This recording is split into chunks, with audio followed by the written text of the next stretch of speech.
Hey guys, how we doing? Happy Saturday. It's the Richie Hicks Jr. Sports Podcast, and I am your host, Richie. On today's show, I'm going to be hitting on the remainder of the Week 16 NFL Picks and Predictions show. If you're interested in who I picked for today's games, check out IG, and I also mentioned it on a previous show. Gonna hit on my final thought towards the end about a send off for Jose Trevino, one of the real good guys in MLB who the Yankees traded yesterday, a trade that I actually was pleased with. Big happenings in the NFL, also college football, big happenings out there. I am happy. My Fighting Irish of Notre Dame defeated in state rival Indiana 27-17. A real complete performance by the Irish yesterday. I was very pleased with that. And I'm happy that they expanded this bowl championship series. We got a lot of big games going on today as well. We're going to start this up in the NFL, NFC East battle in the nation's capital. The Philadelphia Eagles at 12-2 will be traveling to DC to take on the Commanders at 9-5. The Eagles did win this first matchup, and running back Saquon Barkley is eyeing Eric Dickerson's rushing title for a single season. I think he's going to get it. Sadly, I think it's going to be at the expense of his former employer, my beloved New York Giants. As the game goes, I expect the Commanders to compete here, but I don't believe Zach Ertz is going to be a go. The former Eagle is in concussion protocol.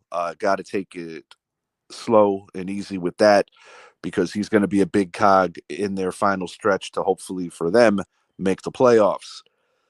I like the Eagles to win here. I think they're going to make the windows for Jaden Daniels a little difficult to get the ball over the top.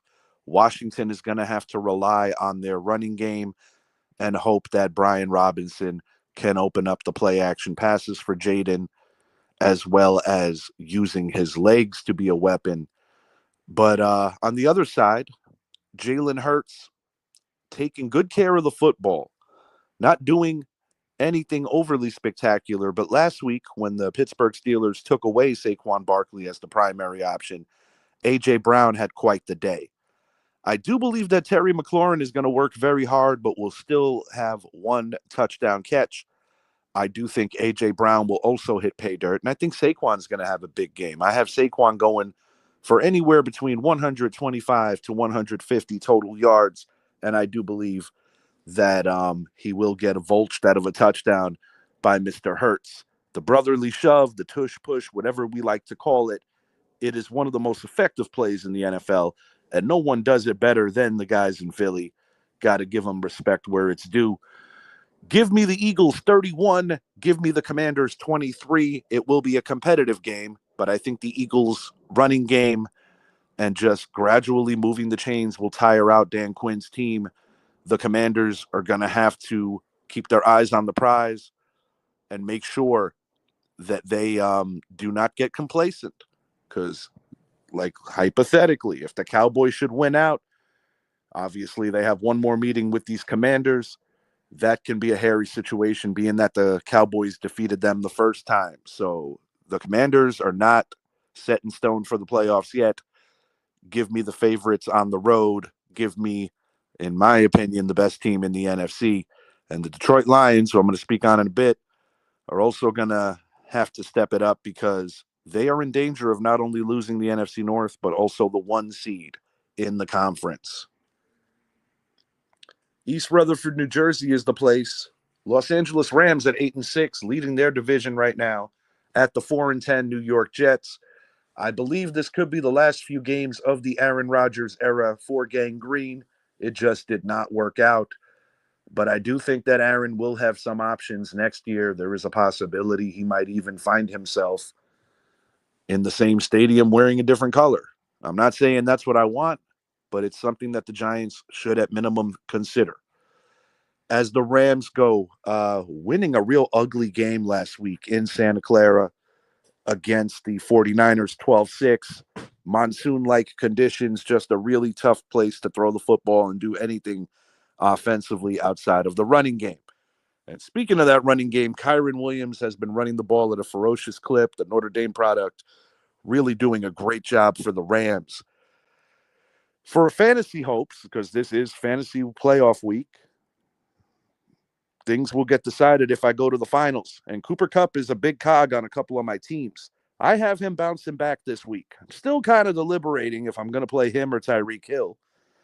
But having said that, I do like Cooper Kupp here to have a bounce back game, as Puka Nacua will be getting cornerback one coverages from the man Sauce. So I do believe that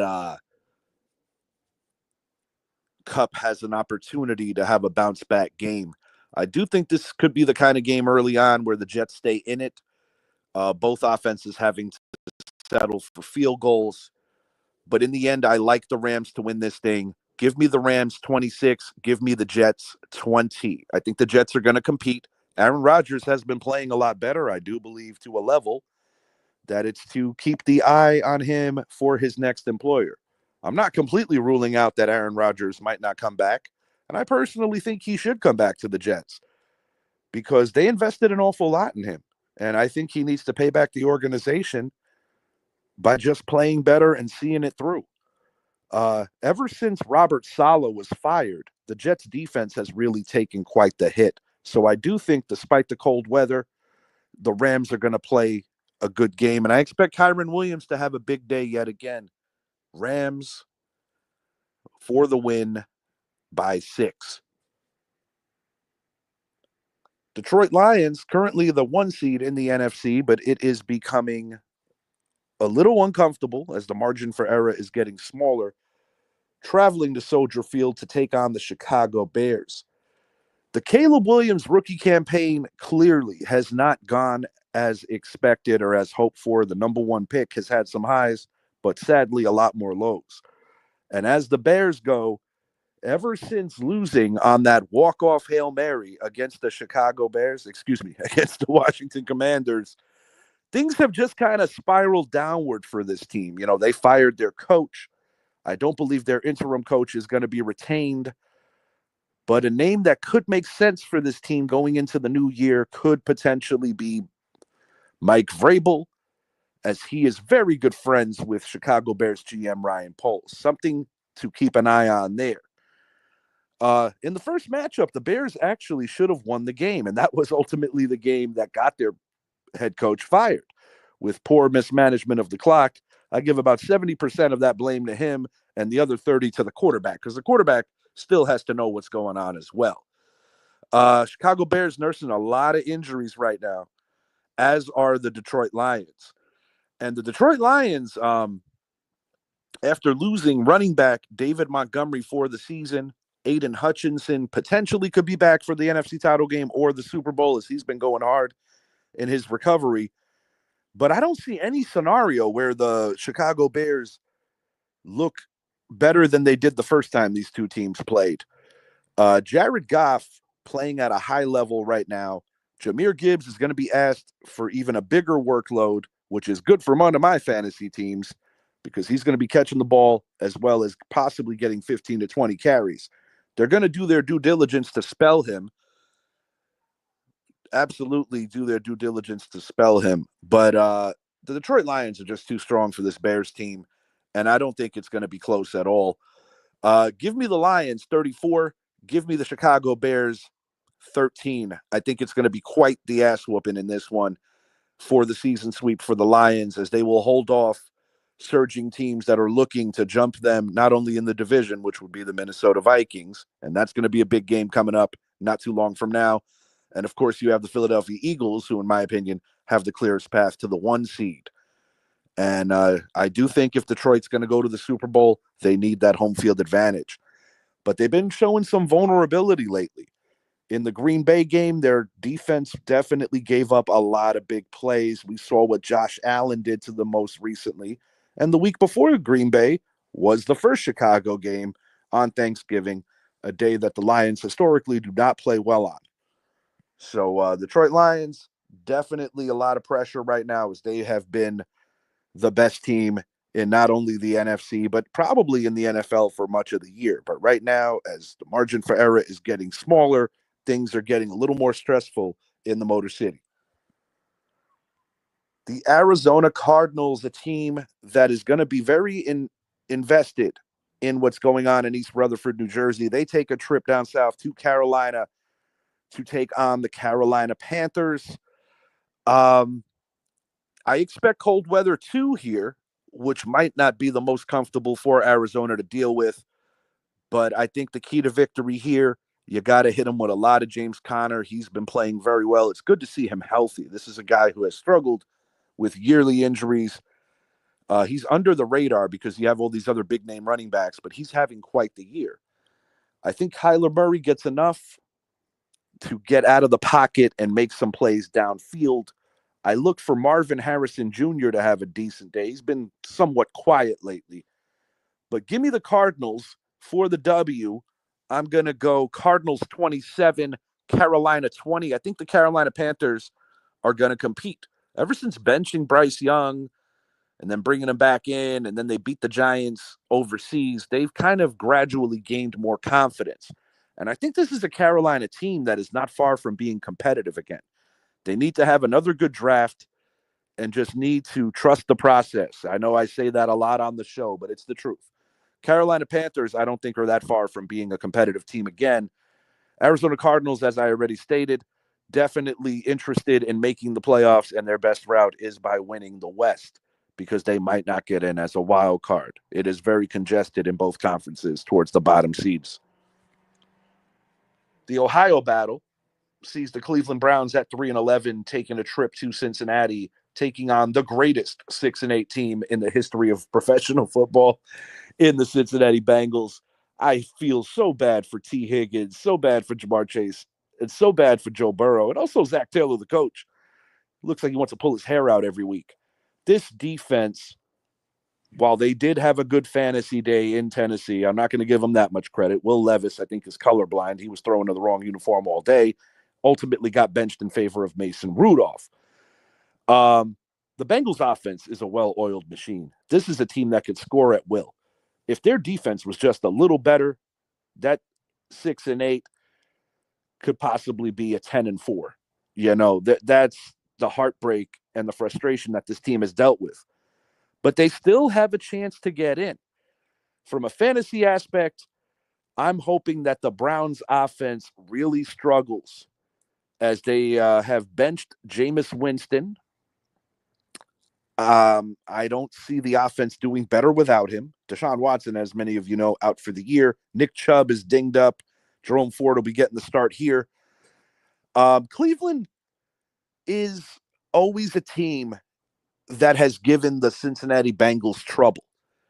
But despite the Bengals' defensive issues, I believe that because the Browns are going to have trouble moving the ball consistently and the weather's going to be very windy and whatnot, I just don't think that the Browns have much of a chance to keep up on the scoreboard with the Bengals, even if it's close early. I'm going to take the Bengals here, breaking the 30 mark. Give me the Bengals 31. Give me the Browns 17. Nah, I'm not that generous. Give me the Browns 10. 31-10 in favor of the home team, as the Bengals' slim playoff hopes should stay alive for yet another week. They need a lot of help, though. And I personally don't think they'll get in, and it's unfortunate because they are an exciting team to watch. And, you know, when it comes to the playoffs, you always want the best quarterbacks in there. And Joe Burrow is just that.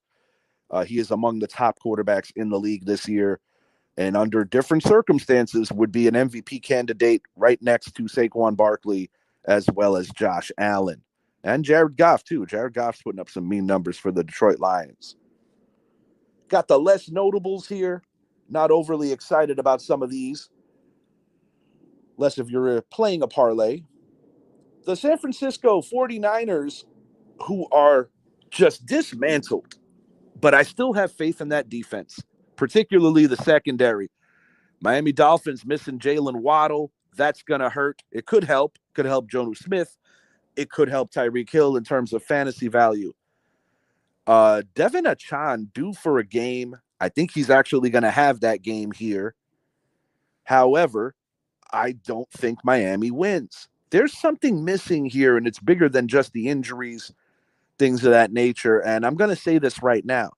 I don't want it to happen because I actually like the guy a lot, but I do think Mike McDaniel could be in danger of losing his job. The Dolphins have proven over the years that they are not very patient, and usually the 3-year mark is where they start thinking about making changes if they don't like where things are going. They were very impatient with Brian Flores, and Brian Flores is doing quite a job with his current employer. Hopefully, he gets another crack at a head coaching position. Give me the 49ers 26. Give me the Dolphins 24. One thing that I admire about the 49ers this year is that they don't bellyache about all the injuries and about a lost campaign for a team that on paper, when healthy, is one of the best, if not the best, from a talent-based standpoint. I think the 49ers are going to come back hard in 2025. I really hope that Christian McCaffrey is able to play the game next year, be healthy, but more importantly, I hope that he does what's right for his body because that young man has been through so many injuries. He's made a good deal of money, and if he has to make the premature retirement, he'll be one of the greatest what ifs in NFL history because he is such a phenomenal talent when healthy. I think George Kittle hits the end zone in this one. I think Jonnu Smith is going to have a day. The tight ends both going to have a day. I think the running backs both going to have a day. Still on the fence about Reek. Still on the fence about Cup on who to play in one of my leagues.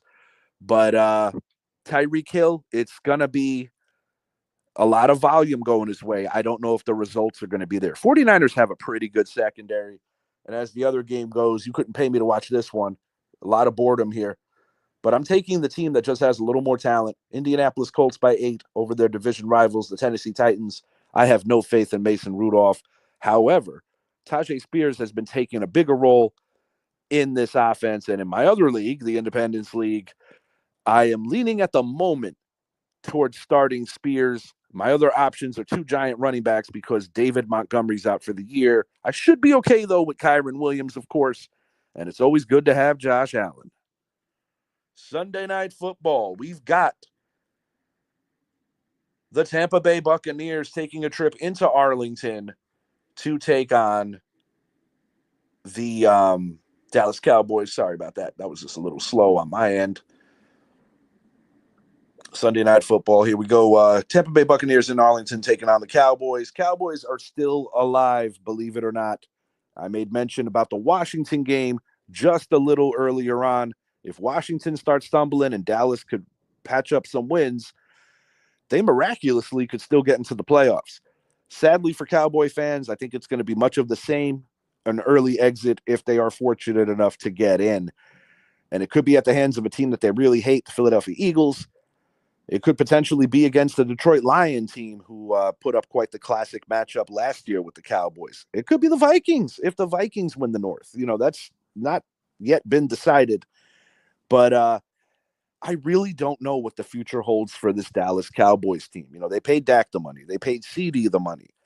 Micah recently said he would take less to stay with the Cowboys and it would piss off his agent. I would like to think that the Cowboys want to retain Micah at all cost, but I don't see the team getting better because of those 3 investments. It's very hard to keep a team together and still financially do it correctly. That's what makes Howie Roseman so damn good in Philly. As the Buccaneers go, this is a team that I got to give a lot of credit to. They've weathered the storm of injuries over the year. Chris Godwin in a really stupid injury. And what I mean by stupid is the game was over. He probably shouldn't even been on the field. He got hurt in the Raven game. That same game, Mike Evans got hurt and missed the better part of a month. This is a team that has struck gold with their running back situation. On any given day, either one of their running backs could go off. You know, this week, I think it's going to be the combo deal between White and Irving. Cowboys defense is not what it once was. I mean, I have a feeling that this game has the makings of a potential shootout. Give me the road team here as Dallas has been truly horrendous at home. I got the Tampa Bay Buccaneers winning this thing 34-26. I do think the Cowboys will compete, but bad teams lose games. And I think this is the end of the flirtation of thinking that the Cowboys could make the playoffs. And Jerry Jones is going to be under the microscope and going to be forced to make some difficult decisions moving forward. for the sake of Cowboy fans, who are some of the most loud, visible fans in all of professional football, I hope for their sake that they can get their team together. I certainly don't have much room to talk about any of this, being that my New York Giants have been a true and utter dumpster fire. Monday Night Football, we got the Saints traveling to historic Lambeau Field, Titletown, USA, taking on the 10-4 third place Packers. How good is that division when you're 10-4 and you're in third place? Green Bay Packers are as much of a threat to represent their conference in the Super Bowl as the other two teams in their division, as well as Philly are. This is a well-coached team. Matt LaFleur has done a great job of cultivating the new talent into just schematically putting them in positions to win. Former New York Giant Xavier McKinney having a really good first year with the Packers. Another first-year guy with this organization is Josh Jacobs, the former Raider, really finding himself yet again. And nobody really talks about this guy. They talk about Kyron Williams, Saquon Barkley. They talk about a lot of running backs. This guy doesn't seem to get mentioned nearly as frequently as he should. But the Packer defense, man, super opportunistic. What I also like about this team is that they have a bunch of receivers that are not necessarily your prototypical alpha dog 1A wide receiver, but they all complement each other really well. And I think from a game plan standpoint, it makes it tough because you never truly know which way the Packers are going to go in terms of the passing game. If I have one thing on a heavy critique that I'm going to give this Packer team, maybe two, they have to be better against teams with winning records. Beating Seattle last week, is a step in the right direction. And never an easy place to get a W. But they do have the two divisional losses, one to Minnesota, as well as, three. One to Minnesota, two to the Lions. So that Minnesota rematch, even if it doesn't mean jumping them in the standings, it's going to do a lot for the Packers' morale moving into the playoffs. The other critique, Jordan Love, I like the kid. I think he's done a heck of a job replacing a true legend in Aaron Rodgers, a Green Bay legend, maybe not a Jet legend, but he has to take better care of the football. That's a big thing that I'm concerned about with Jordan Love. But the Saints are decimated. I think they're playing hard considering their situation. Another team that has fired their coach, and they played better since. But they don't have enough. I was actually quite shocked that they made that comeback against the Commanders, and I think they should have opted to take it to OT. But give me the Packers here rather convincingly, rather easy.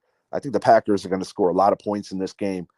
Green Bay Packers 37, New Orleans Saints 13. I think the Saints will hit the end zone once in mercy rule time, but the Packers are going to put the sledgehammer down on these guys. And, Lambeau's a tough place to win towards the end of the season, especially when you're a dome team. And this is a team, even in the dome, that the Green Bay Packers have, for the most part, gotten the best of. Got to give a shout out to my man, Robert Bumpy Johnson. This dude is funny, bro. His wife, Saints fan, he is a Packer, and he just loves trolling the Saints. And he's from that region, but he truly is a real Packer fan. He made his first trip to Lambeau last year when the Packers made an improbable comeback win, a 1-point victory, shutting down the Saints in the second half. But Robert, one of the great football fans out there, and always appreciate your support for the show.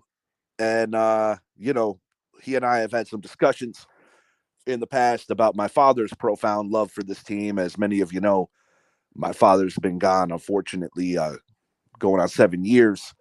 And this was his favorite time of the year, man. The weather gets cold. You possibly get some snow in Lambeau. That was on my dad's bucket list. And unfortunately, he was never able to go to Lambeau because he always put his family first. But, Pop, I'm going to say it here on the air. I'm going to make it a point to get out there for you, and I'm going to make sure it's against my team, the New York Football Giants. But definitely Lambeau, one of the places you got to see at least once as a fan, and I think everybody that loves football should go there at least once. But give me the Packers for the W in convincing fashion. I'm going to move it along to baseball for a moment. Former Yankees catcher Jose Trevino yesterday traded to the Cincinnati Reds for relief pitcher Fernando Cruz and minor league catcher Alex Cruz. Alex Jackson. Let me correct that. My mistake. Yeah, the necessity for coffee is a real thing. Back to that. I like this trade. I'm sad to see Jose go because Jose's been nothing short of a true leader, a great clubhouse presence. When a lot of guys get replaced and when it's in proximity to not far from a career year, an all-star caliber season in 22, certain guys could be disgruntled. Certain guys could not be the best teammates under those circumstances. And, the competitive fire, you don't necessarily want to help the next guy. You want to beat him out and keep your job. But something that makes Jose a very special human being is that in addition to being just a great teammate, a great clubhouse guy, he was also a great mentor. He did everything in his power to uplift the confidence level of a young Austin Wells, who is the current Yankee catcher, and just really rooting for him. Jose's playing time got shrunk down to maybe 1 day a week, and he never complained. He was always ready for the task at hand whenever Aaron Boone called upon him. But the reality is, throwing out guys, his percentages just dropped to a point of unacceptability because at the end of the day, you're trying to win games. But Jose, I wish you all the best.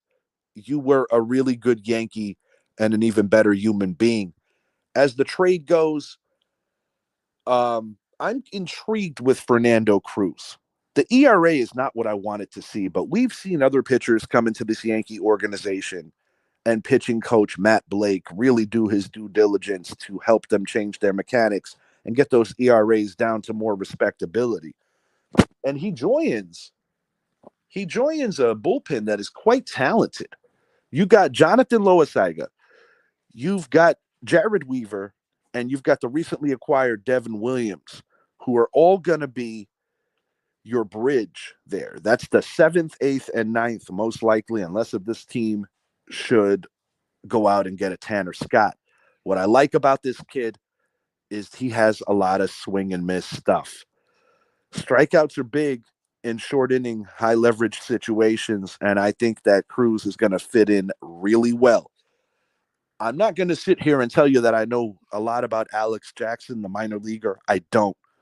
But what I do know is that the New York Yankees have always been good at grooming talent at the catcher position. What I find kind of funny, but this is something that I would only do in MLB The Show, is my little guy's second favorite Yankee currently, Ben Rice, also has the ability to catch. I don't believe that he'll be called upon to do that for this Yankee team. I think at minimum, he's going to be a first base option, possibly the backup, depending on if the Yankees go out and scoop a big name. We saw Christian Walker get signed to the hated Houston Astros, so he's not an option. Pete Alonso is an option yet. Could steal him from the Mets as a measure of revenge for taking Juan Soto from us. But I personally think that the Yankees are going to go economical at first base. I would not be the least bit upset if they get a veteran like a Carlos Santana or a Paul Goldschmidt and maybe spend the money at the other corner at third, which would push Jazz Chisholm to second, where I think he is most comfortable. So definitely going to be interesting to see how that all goes. We got college football today. Going to be a lot of fun. I've got all the higher seeds winning today. All the higher seeds in college football, I've got getting the W's today. And it's just going to be a lot of fun, man. I'm excited for my Fighting Irish. I'm excited for some of these teams that you don't always see ranked this high. And, with things getting stretched out a little more, I think it takes away some of the extra political prowess that we saw over the years in the great sport of football at the collegiate level. But it's going to be a fun day. I got Tennessee taking the L today, but I would not be the least bit surprised if it goes the other way. Going to be a fun day of college football. You got the pros. My favorite time of the year, man. Love it. And as soon as football's over, baseball right back around the corner, and the NBA as well as the NHL going to be heating up. My New York Rangers are pissing me off on the regular. But my other Garden team, the New York Knicks, are looking pretty good right now. If you haven't already, please make it a point to like and subscribe to the channel, the Richie Hicks Jr. Sports Podcast on YouTube. I just want to wish you guys, from my team and I, the best of holidays. You know, I could speak from a personal level that the things that we want the most, unfortunately, are the things that we can no longer have. And what I mean by that is family that is no longer with us. So if you have your mothers, if you have your fathers still, make it a point to hug them up, man. Even if you guys aren't on the best of terms, try to see how you can make it better on your end. Because believe me, they're important. And I miss my father every day. But I am incredibly happy for the time I had him. But I wish you sincerely the best for your families. And I hope that all your New Year's resolutions come to fruition. Until next time, I am Richie, and I wish you all a phenomenal Saturday and a great rest of your weekend. Take care, everybody.